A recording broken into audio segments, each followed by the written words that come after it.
April is Donate Life Month, so we're discussing how organ donation saves lives and how you can become a donor.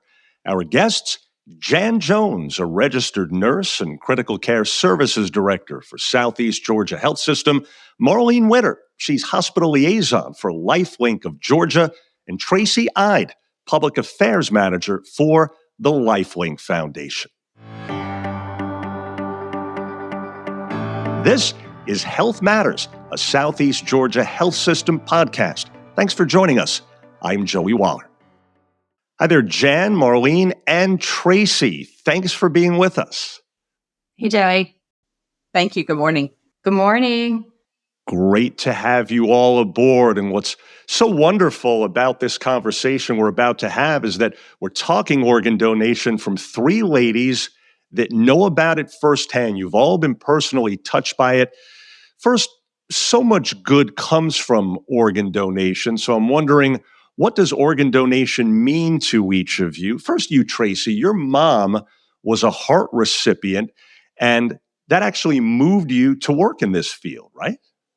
That's right, Joey. So when I was 10 years old, my mom was diagnosed with a heart disease called cardiomyopathy, which is a heart disease that causes your heart to enlarge. Your heart is the size of your fist, and when she was diagnosed, hers was 2 times the size. So that, of course, changed her lifestyle. She was super mom before that and was able to chaperone everything that we did as young kids, and was our chauffeur, played the organ at church and substitute taught at school, and just kind of did everything. But that disease that attacked her heart caused her not to have as great function with her heart. And she waited for 8 years of changing her lifestyle and having to do some things differently until 2002. The doctors told her there was nothing else they could do medication-wise, that if she wanted to continue to live, she would need a heart transplant. She waited for 6 weeks until 3 weeks of that was in the hospital when we finally got the call that someone had said yes so that she could live. She got that transplant a week before I went to college, and life changed again after that. Mom once again became super mom, back to doing the things that she couldn't for those years she was sick. And when I graduated college, a job was open at LifeLink, and I felt like it was my calling to step into that role. And I did. I've been here for 17 years, worked through my way through the public affairs department now to public affairs manager. And after I'd been at LifeLink for several years, Mom's heart started to fail, which caused her other organs to fail, and she needed a heart and kidney transplant, which she received in 2012. So because of 2 individuals' decisions to say yes, my mom is here today, alive and well, healthy. She has 3 grandchildren that she is able to be Sugar Graham to, and they call her Sugar for short. And she loves being a grandmother. That is her passion. And she is here again because 2 people said yes. And that brought me to LifeLink. And really, it gets me up in the mornings knowing that I'm not just doing a job, I'm doing a passion, and giving back a little bit was given to my family through organ donation. And given to your family with multiple bites of the donation apple, right? That's a little bit unusual, isn't it? It is. And we were very grateful to be able to connect with her first donor's family and learn about him and still stay connected to them to this day. We haven't heard from the second family. The process is confidential, so you don't know who your donor's family is, or the recipient doesn't know anything, and the donor family doesn't know the recipient is. But you can write letters, and LifeLink facilitates that. And so we are very grateful to be able to at least write a letter so the donor families know that mom's doing well. Amazing. Now, Jan, you've been with the health system for a long and successful career that began as a dialysis nurse, which started your experience with organ donation professionally, but you had a personal experience as well before that that really made that connection initially, didn't it? That's right, Joey. When my daughter was 10 years old, one of her very good friends received a heart transplant. And that was my first experience with any type of transplants. I went on to be a dialysis nurse, which was my first job out of college, and then was exposed to the patients needing transplants. I then worked with the hospital in Atlanta that did transplants, and I worked in the units that actually got patients ready and received them back after their actual transplants for receiving it. And now I'm here at Southeast Georgia Health System and working on the donation side of it. So I've kind of been all the way around. My husband also recently received a corneal transplant that was unexpected. And this has also given him the gift of sight because we have two new grandchildren. And so he's able to see them and enjoy being around them. Marlene, let's move to you. And you're a veteran of both the U.S. Navy and the Michigan National Guard. So I'm wondering, how did that experience help shape your road to LifeLink of Georgia? But then you had a personal experience with organ donation as well, right? That's right. So I was always in the medical field while I was in the military. So I was a trained scrub tech. So once I got out and was in the civilian ORs, I had the experience of being in the OR for the surgical recovery of the organ donors, and was very moved by it. And then a little bit later on, worked in pathology, and we processed specimens. And I thought, wow, there's so much to this. So the hospital I was working for had a contract with the OPO that I was working at prior to LifeLink. And I thought, this is really amazing. I think I'd like to be a part of this. So I applied and was with the Michigan OPO, which is kind of like a sister to LifeLink of Georgia, for 14 years, doing exactly what I do. It just so happens 5 years into working at that OPO, my family was faced with a decision. My brother was in the hospital on a ventilator, and my parents had to make an end-of-life decision. It just so happens that my brother was on the donor registry, and he didn't have a spouse. He didn't have any children, so my parents were the ones who had to make that difficult decision. Well, thankfully, he had already made that decision, and we moved forward with organ donation. So I think, it really helped me. That process, being a part of the process personally, helped me understand how families feel in this situation and how they come to make these decisions. So, Tracy, your mom is an example of how, from what I understand, up to 75 lives can be impacted from a single donation. So nationally, give our audience, please, an idea of just how many lives are saved annually by organ and tissue donation. That's a great question, Joey. So yes, one organ, eye, and tissue donor has the potential to save or enhance up to 75 lives, and that's directly. But that doesn't account for the ripple effect of those like myself who are affected by a family member. So the recipients, family members, the community members, everybody who's touched by that donation. Last year of 2023, we had over 16,000 organ donors across the country that resulted in nearly 40,000 organ transplants. That's not counting the tissue transplants and the eye transplants as well. Imagine the ripple effect of that, though, of those people who are impacted, those donor families who are able to know that their loved one's death wasn't in vain, that something good came out of it. And then those recipients getting that second chance at life and their family members having their loved one to face life with still. The ripple effect is huge. Jan, some still don't register as organ donors, perhaps over misconceptions. For instance, fearing a recipient will take quote unquote priority over their own life. Can you dispel that and maybe any other misconceptions you feel are out there? I think there's a misconception that depending on how wealthy somebody is or where they are, as far as their social ability, that they end up maybe getting preference for that, but that's not the case. There is a national registry that everyone goes on that. And I'm going to let Tracy talk to that because she knows more of the details about how people are chosen and how that process works.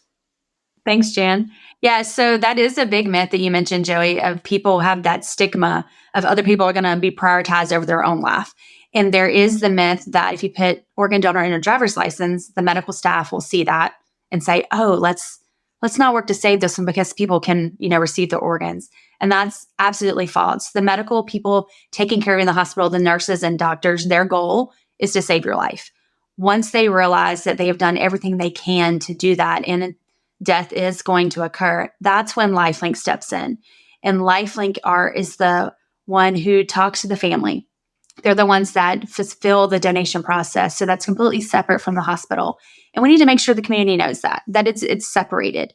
And we do that for that reason, to make sure there is no ethics involved of, oh, we're just going to let this one die to save someone else. That's never the case. It's always, we're going to try to save the person who's in front of us first. But we're all going to die at some point. We don't like to talk about it, but it's going to happen. We just want to make sure that when we do pass away, we can leave a legacy for somebody else. So that's what we love to get out in the community and dispel some of those myths they hear. And I will tell you, the medical shows on TV do not help us at all. They really push into some of these myths that are out there. But our role at LifeLink, part of that is to do some education, to make sure people know the true facts, and then let them make an informed decision. Donation is personal, and we're not going to tell the viewers that they have to sign up. Like, you have to do it right now. We want them to, but we really want them to make an informed decision, to know that the decision they're making is what's best for them and for their family. Tracy, let me get you to follow up there. When you say that TV doesn't do your industry any favors, what do you mean by that? So there are some medical shows, and I will not name them by name, but you can use your imagination to think about them. Well, they will have the doctor being the one who's talking to the donor family. And then that doctor is the same one that goes and talks to the recipient family. And most of the time, the donor and the recipient are in the rooms right next to each other. That's really not how it works. The doctors and the nurses at the hospital are not allowed to talk about donation with the patient. That is solely left up to LifeLink and our very carefully trained staff, who are absolutely amazing on walking through that process with families. Making sure our first goal at LifeLink is to make sure those families are taken care of, meaning emotionally and physically, that we are supporting them in the best possible way. And then we talk about their loved one, what type of person they were, and then we broach the subject of donation. So it's not like we're running right into the room going, your loved one's a registered donor, or you have the option for donation, let's talk about it. We really build up that relationship first to make sure the families are taken care of. Gotcha. Marlene, let's go back to you and simply put, how does the organ donation process in a nutshell actually work? Boy, that's hard in a nutshell.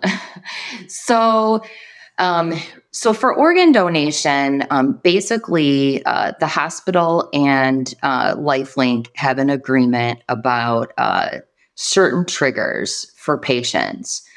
Typically, there are patients who are on a ventilator with some kind of major injury, and families are at a point where they're making end-of-life decisions.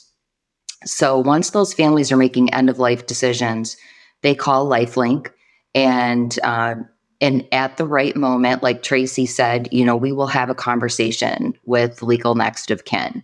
And sometimes the potential donor may be on the donor registry, and some of them may not. So, sometimes that may help direct how the conversation goes. So once we obtain authorization for donation, then we just kind of manage the donor. Basically, we try to stabilize the donor. They stay on the ventilator. Family can still be at the bedside for the time frame. And basically what we do is we work on placing those gifts with recipients. There's a contracted entity called United Network for Organ Sharing that actually oversees the placement of organs. And so we work through the United Network of Organ Sharing. We have a list comes up for each donor. We go down that list to try to find those recipients. And once we have all the recipients located, then we set basically the surgical recovery time and go to the OR for the recovery. Now, sometimes if the donor is eligible, they may also be able to donate tissues as well. And I think, like Tracy said, one tissue donor can enhance the lives of up to 75 people. One organ donor can save up to 8 lives through organ donation. So yeah, when I saw that number, I'm sorry. I was going to say, in a nutshell, that's how it works. Excellent. Yeah, when I saw that number, 75, I was really blown away by that. Tracy, who's eligible to donate an organ? And is anyone not a candidate? So there is no medical condition that absolutely rules you out for donation. What we say is go ahead and make a decision, talk to your family about it, then let the medical professionals at LifeLink determine what's suitable when you pass away. People would be surprised at the things that can be used after they passed away. So don't rule yourself out. Let the medical professional at LifeLink decide what's best when that time comes. Gotcha. Jan, back to you. And how long has it been that Southeast Georgia Health System has been partnering with LifeLink, and about how many people have been impacted? Well, that's a tough question. Long as I can remember, to be honest with you. And LifeLink is celebrating, I believe, their 35th year this year. And I know that we have really been impacted, and to have wonderful people in this community who are registered donors that have graciously and unselfishly given their donations at the end of their life. And the number of people is amazing who have been saved through this act of kindness. And Tracy, would you like to talk more about the 35th year that y'all are going to be celebrating? Yeah, so this is our 35th year being in Georgia.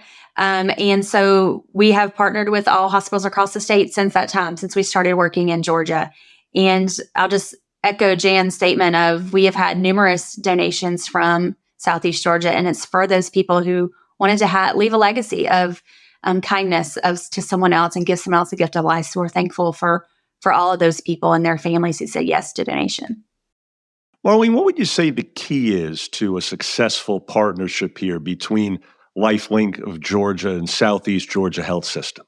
Wow, that's such a great question. I would definitely say our relationship, the relationships that we have with the hospital and the community is really key to making a successful program. Absolutely. Tracy, what's it like doing such important and literally often life-saving work? That gives me pause because it's awe-inspiring every day. I like to remind our staff all the time that everybody at LifeLink has a role in donation, from our administrative staff up through our senior leadership. Everybody plays a role in saving lives. So talking to many of my colleagues, that's what keeps us going. That's what gets us up in the morning, knowing what we do today is going to impact, one, the recipient and their family, but most importantly, those donor families, and being able to walk with them through really probably the worst time in their life. They've just lost a loved one, but being able to give them comfort and knowing that their loved one is going to live on in someone else, and helping them see there's a little light at the end of the tunnel, that keeps me going. That is what I get up every day knowing it's another day at work, yes, but it's another day of saving lives. And I love that that's what we get to do at LifeLink. How about you, Jan? You've obviously spent the majority of your life devoted to this. How come? I'm just very passionate about it. I do think that I've seen this, and I have another connection. I have a niece who was married to a heart recipient, and he was also a very well-known physician assistant here at our organization. And ironically, he worked in the field of cardiology, and it gave him many more years to be able to serve this community with the passion he had. And just seeing it's bittersweet, because you've got one family who's very, very excited that they're going to get the chance for their loved one to live on. And like Tracy said, then it's sad because somebody else is losing that family member. But to be able to work with both groups of people and to see the difference in both sides, and I think the donors are just so humble with what they're going through and helping them. You feel like when you go home at the end of the day that you've actually made a difference on both sides. And speaking of which, Marlene, it's important, isn't it? Crucial, really, to tell stories like the ones the three of you have told here that have personally touched you, because that can be the difference in having someone decide to be a donor, right? I agree. Yes, you're correct. So, in my role, I provide education to all the staff in the hospital and sometimes even the community. And when I tell my story or maybe tell another story of, over my many years, stories, it really gets the attention of the staff or whoever my audience is. I notice that it really, really helps them focus on what I'm saying because it really does make a difference in how they react and maybe, especially for the hospital staff and how engaged they are in the process by telling those stories. Jen, the health system has hosted several honor walks. So, what are those? We work very closely with LifeLink and actually just started this process last year, I believe, that LifeLink and the hospital offer families the ability to participate in an honor walk, which is a beautiful and touching, simple ceremony when family, friends, and the hospital employees line the hallway from the patient's room to the OR.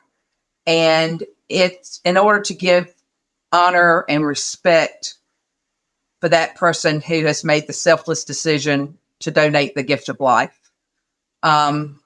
It's a way to show the donor's family that the world is so grateful, so very grateful for their gift, and it recognizes the heroism of that donor.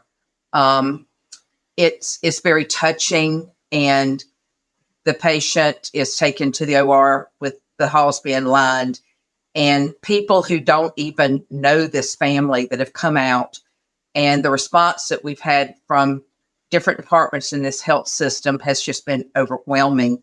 And there's not a dry eye in the whole ceremony. It's that touching. Yeah, just the way you described it sounds very emotional. I would imagine the three of you and many others that do what you do have shed a lot of tears of joy over the years. Any other recognition given to the families of those donating?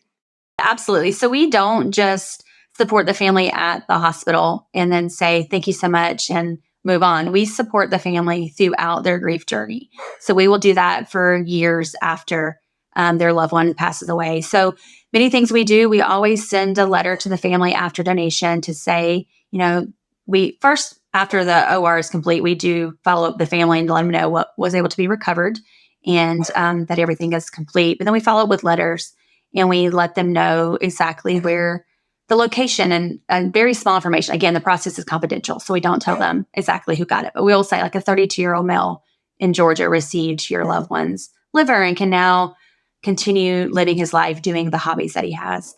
We also provide, we send them a medallion 30 days after and some donor family lapel pins.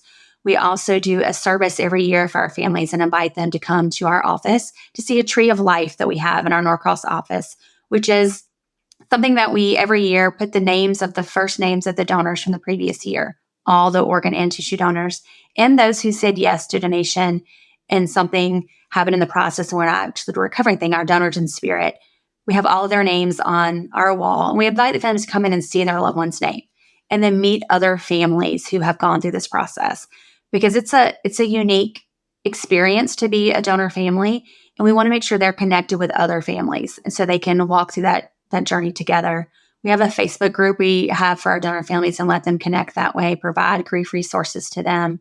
We just stay connected with them. We make sure they know that we're here for them. Our family care coordinators, the ones that work with them in the hospital, are available to talk with them at any point and any time to help with their grief. And as we get set in a moment to wind down our conversation, ladies, Tracy, for those interested, we've covered so much ground here, but what it all comes down to is where and how do people register to become donors? So the good thing is we have several different ways one can register in the state of Georgia. And I'm excited to say out of the 6 counties that the health system covers, 43% of the population has already registered, which is amazing. And we're so thankful for that. For those who have not registered and they say, this is something I want to do, first thing, talk to your family. Make sure your family knows your decision and then actually make that decision by going online to donatelifegeorgia.org Again, that's donatelifegeorgia.org. Takes less than 5 minutes to sign up. You can also do it when you get your driver's license or renew your driver's license at the Department of Driver Services. Also, when you're getting a hunting or fishing license through the Department of Natural Resources, or you can call Lifelink and we can provide you a paper form. So all simple, easy ways to do it, but the most easy is going to donatelifegeorgia.org. Takes less than 5 minutes to do it. Make sure you tell your family as well. Sounds pretty quick and easy. And so let's try ending where we began, Jan. We mentioned at the top, April is Donate Life Month. So how is the health system celebrating the occasion? Well, we have had several things that we've done for the month. The Donate flag has been hung for the month of April. And this is also the flag that we hang when we're in the process of a donation occurring at our hospital. So people who ride by their hospital and see that flag flying, they will know that somebody is in the process of giving the gift of life here in our community. Wonderful indeed. Well, folks, we trust you're now more familiar with organ donation. Ladies, really such a treat to meet all of you. And please keep up your both life-changing and, of course, life-saving work. Awesome. Thank you so much, Joey, for having us. Thank you. Thank you. Absolutely. And for more information, please visit donatelifegeorgia.org. Again, that's donatelifegeorgia.org. Now, if you found this podcast helpful, please share it on your social media. I'm Joey Waller, and thanks again for being part of Health Matters, a Southeast Georgia health system podcast.